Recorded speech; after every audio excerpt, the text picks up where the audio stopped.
Okay, I know what some of you were thinking. Old format, but a new name. How did that happen? Yeah, well, I got bored with calling it The Fwat Show. Now it's called Oh, for sake.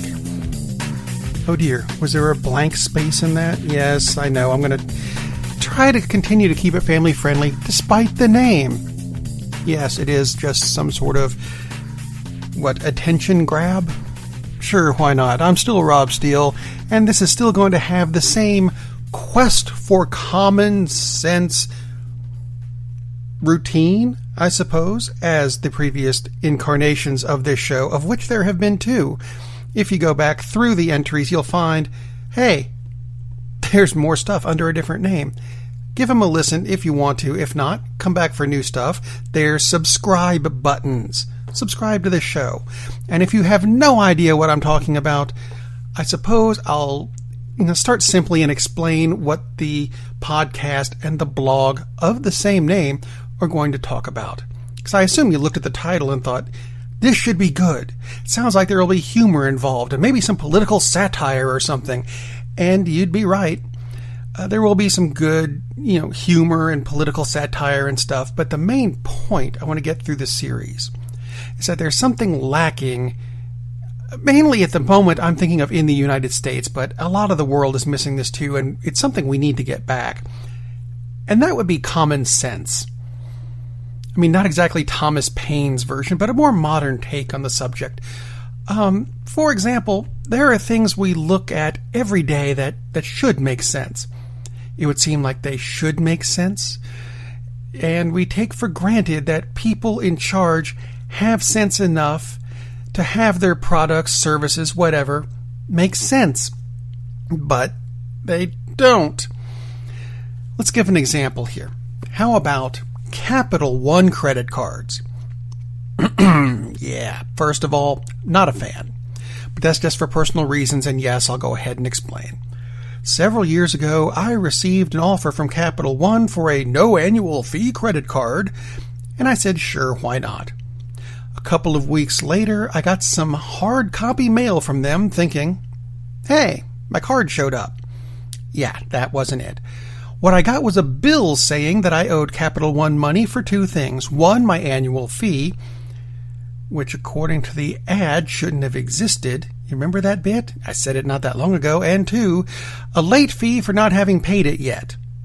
I didn't even have the actual card itself, and they charged me for something that according to them didn't exist, and a late fee. So, no. No, I called and eventually sorted it out. Of course, they got their revenge for tanking my credit score, but, that's going to be a different show. I'll get to that eventually. But that's not the common sense problem. At least not the one I have with them at the moment. It's actual mail. Not email. I mean physical, look what's in my hand mail. There is entirely too much of it coming from Capital One. In the past, I was going to say month. Let's go with 30 days. So we don't get people confused as to which month. Did it have 38 days? Or 28 days? Or however many days your months have? Some of my months feel like they have 38 days. Anyway, I received 20 ads from them to get a card out of 26 days in a month. Rob, why wasn't it 30 days in a month? Because they don't deliver on Sundays in my area. Bite me. 20 out of 26 days. Now, my point here is, if I had wanted one, I could have gotten one quite easily by now. Now, the problem I have is overkill on this physical mail. Now, strangely, it didn't occur to me until I was writing all this stuff down that this is actually a bad for the environment thing. I mean, the paper alone, my God, how many trees have you killed? But that's actually not my point. The issue I have is the money involved. Because there is money. It costs money to print the ads. It costs money to buy the machine that puts them in the envelopes. Like they're really going to hire someone to stuff envelopes these days. It costs money for the envelopes themselves. Then there's the postage, some of which has to be substantial because I can't mail a birthday card to my mom for less than $1.50. And some of these cards that I'm getting from Capital One outweigh the birthday cards I'm sending to my mom. I'm not being cheap at my mom. these guys from Capital One, oh dear God, it's beyond card stock.